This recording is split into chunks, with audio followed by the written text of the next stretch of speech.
There are some things that people do each and every day that are equally as bad as smoking when it comes to your overall health and longevity. What's up and welcome to Sam Miller Science, where you're joining me just over a decade into my personal journey of working to bridge the gap between metabolism, macros, muscle, and medicine, all while helping coaches scale the impact that they desire and deserve. If you are here, thank you so much for listening and for trusting me to help you elevate your coaching game or to lead you in your transformation to realize your true potential. In either case, each week I'll be sharing my methods, models, and message to serve as leverage for your specific goals. Without further ado, let's get on to today's show. Inside today's episode, we're going to be talking about 6 specific things that people do in their daily lives that contribute to risk factors for death and disease, and they could actually be as bad or worse than smoking. So these days, non-smoking or abstaining from smoking is a complete no-brainer, especially if you grew up during a day and age where it was often taught or advertised that smoking was bad for you and that you should steer clear from cigarettes. But thankfully, the rest of the population is catching on, because there were earlier generations and decades, prior to folks like myself, I'm in my 30s, where smoking was a little bit more popular. It was a little bit more common. And so in 1965, 42% of the US population smoked, whereas now we're down to about 15% as of 2020. Smoking tends to get all the attention when it comes to poor health outcomes, and it makes sense. It increases risk for things like stroke, cardiovascular disease, obviously lung cancer. And so there are plenty of good reasons not to smoke, but I think what's helpful to understand is that there are things that we do in our daily lifestyle in the Western world that are equally as problematic as smoking. And the first thing is going to be sleep loss. So sleep loss is one of the 6 things that can potentially be as detrimental as smoking. Sleep is critical for making sure that we're regulating our stress response and our HPA axis, which is the connection between our brain and our adrenal glands, which helps to control and modulate the production of cortisol. It's also important to get sleep for hormonal production related to our reproductive health, so testosterone and the regulation of a regular menstrual cycle for females. It's important for neurotransmitter production, metabolic health, fat loss, and muscle gain, preserving insulin sensitivity, and so much more. A recent review cites that less than 5 hours of sleep daily is worse than smoking.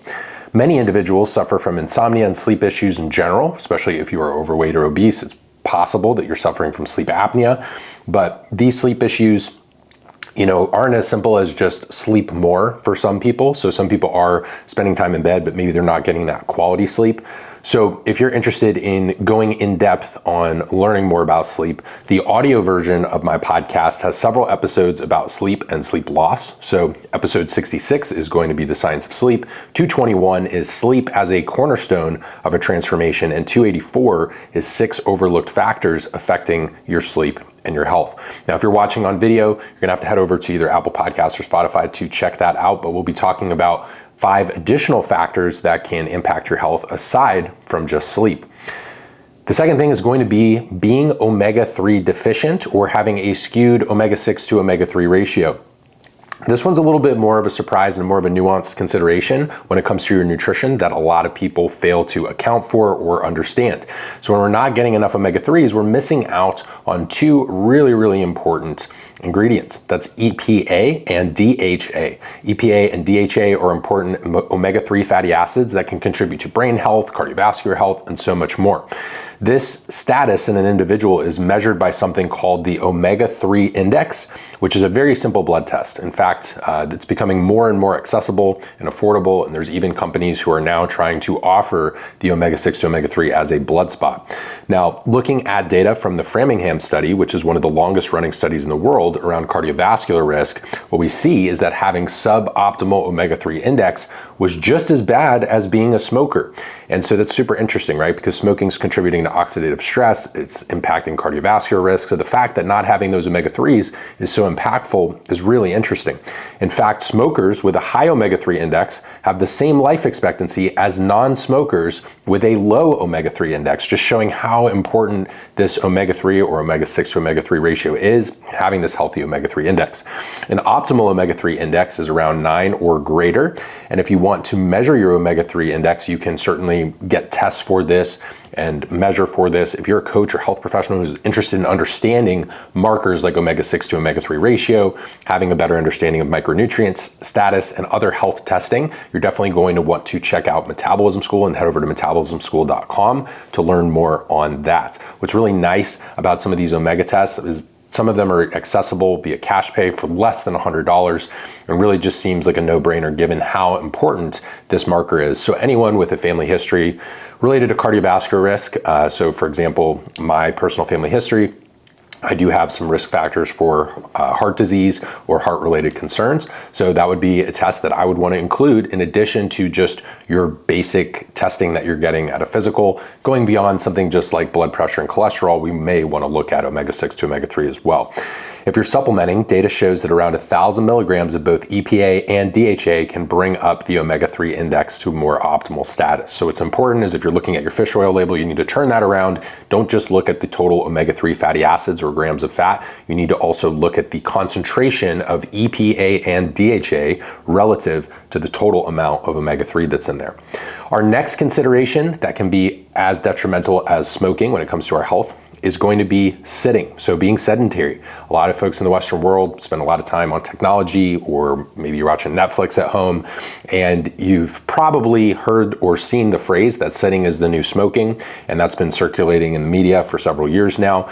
And as much as that may seem like fear-mongering, it is actually true. Sitting 5 hours in a row daily had a higher all-cause mortality and cancer rate than smoking.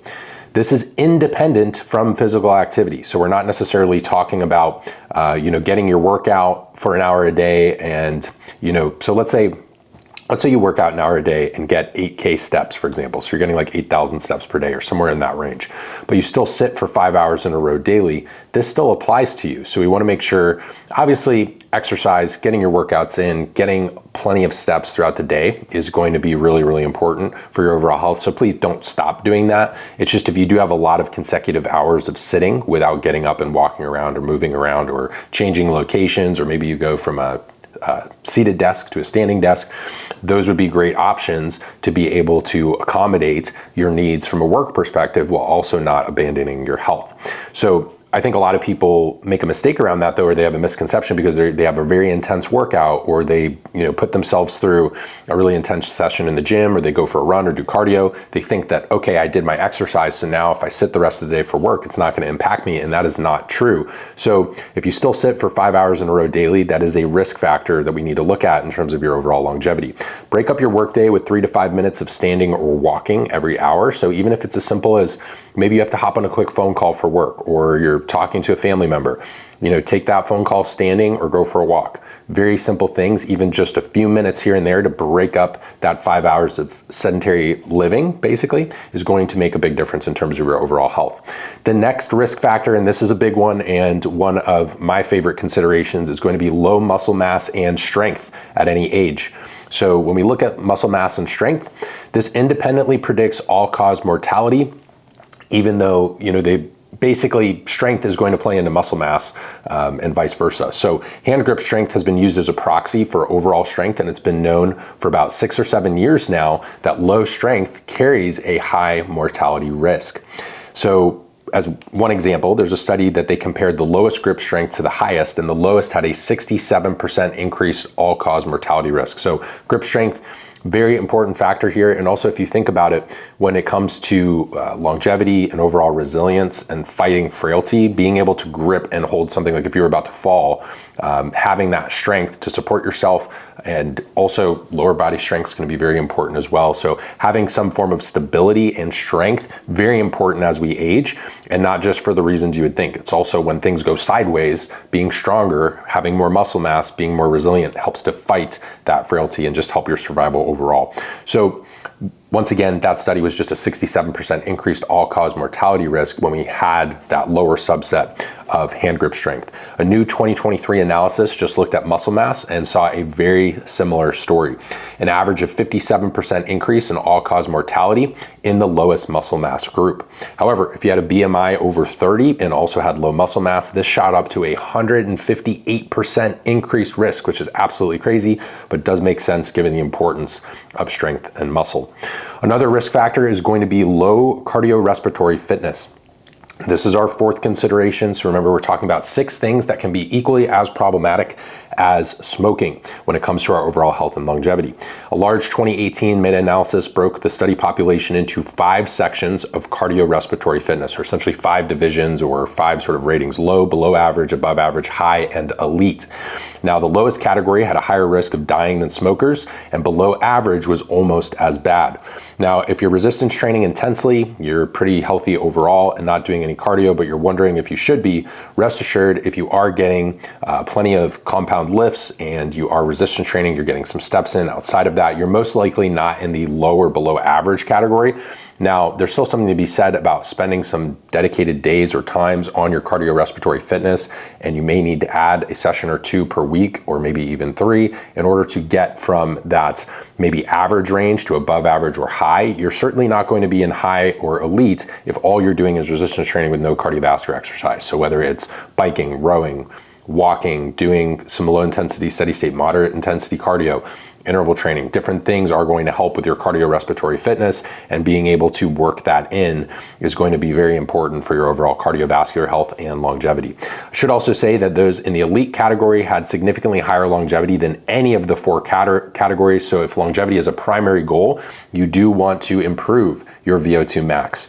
One of the better ways to do this is utilizing high intensity interval training, but be mindful that the recovery has to work with your strength training. So given the importance of muscle mass and given the importance of strength, we wouldn't want to do so much high intensity interval training that it's compromising our ability to, build muscle and build strength. But the majority of the Western population certainly would just benefit from workouts in general. So we don't want to lose the forest for the trees here. But if you're someone who listens to this and you are a health and fitness professional yourself, we have a lot of coaches who listen to the podcast and maybe even joining us on video now. And it's important to have the context that if you're already training, you are in a healthier percentage of the population. This conversation is around optimizing that and minimizing your risk factors related to longevity overall.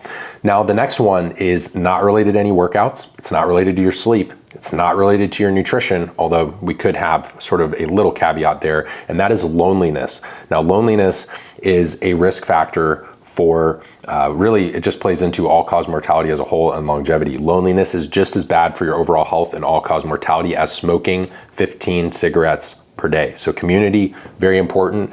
As much as there were some potential drawbacks or flaws to the Blue Zone research that was conducted several years ago, the Blue Zones basically showcase the importance of community as a part of longevity. So when you look at the Mediterranean lifestyle, when you look at various Asian cultures, there's always a sense of community or tribe, and having this kind of sense of purpose in addition to any type of nutrition consideration or anything related to movement or exercise. So we know that this is sort of substantiated additionally in observational studies and observational research. So we kind of saw this one coming. Loneliness is not necessarily a new problem. It's something that as you age, it becomes increasingly important to have family, friends, loved ones, significant other around you through the aging process. So even just running into people at the grocery store or coffee shop might not necessarily help here if you're still feeling alone, since the definition that the researchers use is the feeling of being alone regardless of the amount of social contact one experiences.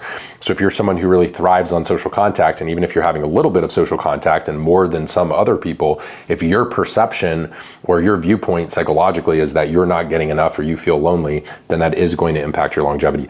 Pets can be a huge player here. So I would encourage you, I am a big animal lover myself. So having animals in your home, having a pet, whether it be a dog, cat, or anything else, is going to be super helpful. And going out and building close relationships in community, you're doing more for your health. So obviously, nothing in this episode is necessarily promoting that someone should be smoking or that's better for you in any case, but ideally we're not smoking, and we're also fighting loneliness. We're also fighting cardiorespiratory fitness. We are working to have appropriate levels of strength and muscle mass for longevity purposes, and we're focusing on that omega-6 to omega-3 ratio and omega-3 index. So to wrap up these 6 things that we talked about today, we have risk factors of sleeping less than 5 hours per night, having an omega-3 index under 8, sitting more than 5 hours in a row daily, and that could be even if you are working out or you're getting your steps in. Remember, we don't want to be sitting for like 5 consecutive hours or more. Low muscle mass and strength, low cardiorespiratory fitness, and loneliness. So these factors, I think, even if you are a healthy individual who exercises, maybe you're someone who's been pursuing your career very intensely, and so you have been sitting more than 5 hours per day. That's okay. We just want to incorporate some standing, maybe some walking breaks, going to be really helpful, or even just some body weight stuff, or maybe you're moving with some bands at home, get that circulation moving throughout your body. Blood flow going to be super important. Maybe you do some stretching or just get up from your desk. If you are someone who's struggling with your sleep, working on your circadian hygiene and overall sleep, I did reference several podcast episodes earlier in this video and audio that can be helpful for you if that's something you struggle with, or if you have some issues underneath the surface, whether it be gut dysbiosis, micronutrient deficiencies, and other things that could be compromising your sleep quantity and sleep quality. We also want to focus on muscle mass and strength and cardiorespiratory fitness, because these things are going to help us be more resilient and fight frailty as we age. Very important for longevity and just reducing injury risk too.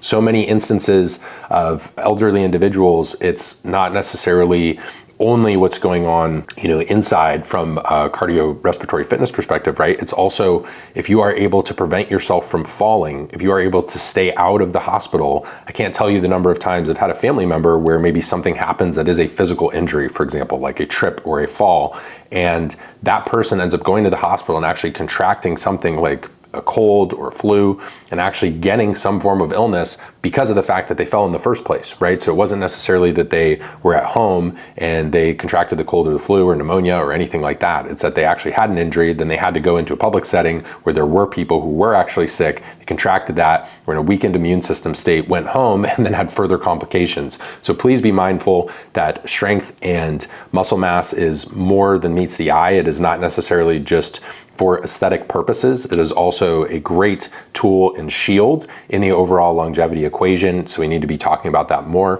Cardiorespiratory fitness has been something that's been discussed for a very long time, but also you can take baby steps to improve that. And then working with your nutrition, there's so many arguments out there about different diet styles. There's a lot of different ways to get this omega-3 index in a good place, regardless of your individual food preferences. And consuming specific nutrients along with supplementation can go a long way in basically fighting for that improved omega-3 status compared to someone who's maybe higher in omega-6 because they follow a more Western diet, standard American style of eating, and basically hypercaloric, hyperpalatable foods that don't have a lot of omega-3s in there. So that is our episode for 6 things that could be equally as bad or worse than smoking and what we can do about it to live longer and healthier lives. If this episode was helpful for you and you're watching on video, please give it a thumbs up and subscribe. If you are listening on audio, please drop a 5-star rating and review, or screenshot the show and share it to your social media, wherever you share stuff, and tag me. I'm at Sam Miller Science on just about every platform. Also, if you feel so inclined, you can share it one-to-one. Let's say you're not a big social media user, but you do enjoy watching the content or listening to the content. Simply pay it forward with someone else who might be interested in this or who finds value in this style of content. It lets people know that it's a good place to stop by, listen, and potentially, hear something that can improve their health or the lives of others. I appreciate you guys tuning in to today's episode, and I will talk to you in the next show.